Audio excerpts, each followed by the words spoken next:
গরমে ক্লান্তি দূর করতে আপনাদের জন্য আছে এক নতুন ধরনের রেসিপি নিয়ে এসেছি। সবাইকে স্বাগত জানাই আকাশবাণী চ্যানেলে। আজকের রেসিপির নাম রুই মাছের আমের টক। রেসিপিটি দেখার আগে আমাদের চ্যানেলকে সাবস্ক্রাইব করে বেল আইকনটা প্রেস করে দেবেন। চলুন দেখা যাক। রুই মাছগুলো আমরা এখানে নুন এবং হলুদ দিয়ে মাখিয়ে রেখেছি। এরপর আমরা আলু লম্বা করে আর আম লম্বা করে কেটে রেখেছি, আর 5খানা লঙ্কা নিয়েছি। এরপর আমরা একটা কড়াই সর্ষের তেল দিচ্ছি। তেল গরম হলে রুই মাছগুলো এক এক করে ছেড়ে এপিট ওপিট করে লাল করে ভেজে একটা থালায় তুলে নিচ্ছি।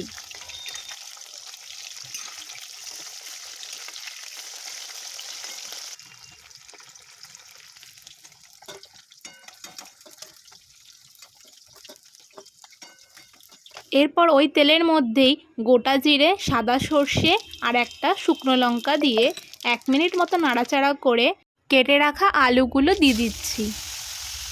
আলুগুলো দেওয়ার পর তার মধ্যে আমরা দিচ্ছি 1 চামচ লবণ, 1 চামচ হলুদ গুঁড়ো দিয়ে ভালো করে নাড়াচাড়া করে 5 মিনিটের জন্য সিদ্ধ করতে ঢাকা দিয়ে রাখছি। 5 মিনিট পর আলু সেদ্ধ হয়ে গেলে আমরা কেটে রাখা আম দিয়ে দিচ্ছি। তার মধ্যে দিচ্ছি 5টা লঙ্কা, জিরের গুঁড়ো। আলু গলে গেলে তারপরে আমটা দেবেন। আলু যতক্ষণ না গলছে ততক্ষণ আম দেবেন না। আর আম আলুর সাথে দিয়ে দিলে কিন্তু আম গলে যেতে পারে, এতে বেশি টক হয়ে যাবে। এরপর 1 চামচ লবণ অ্যাড করছি।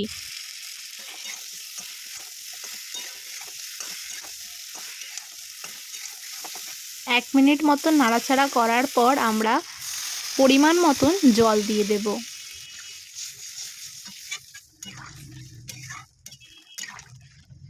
এরপর ঝোলটা ফোটার জন্য আমরা 2 মিনিটের জন্য ঢাকা দিয়ে রাখলাম।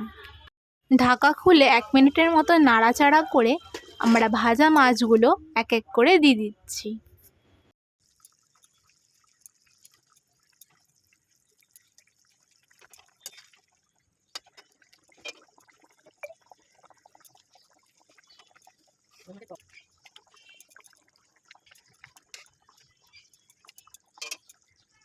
মাছগুলো দেওয়ার পর 10 মিনিট মতন ফুটিয়ে নিয়ে নামিয়ে নিলেই রেডি রুই মাছের আমের টক। আশা করি এই অসাধারণ রেসিপিটি আপনাদের সবার খুব ভালো লেগেছে।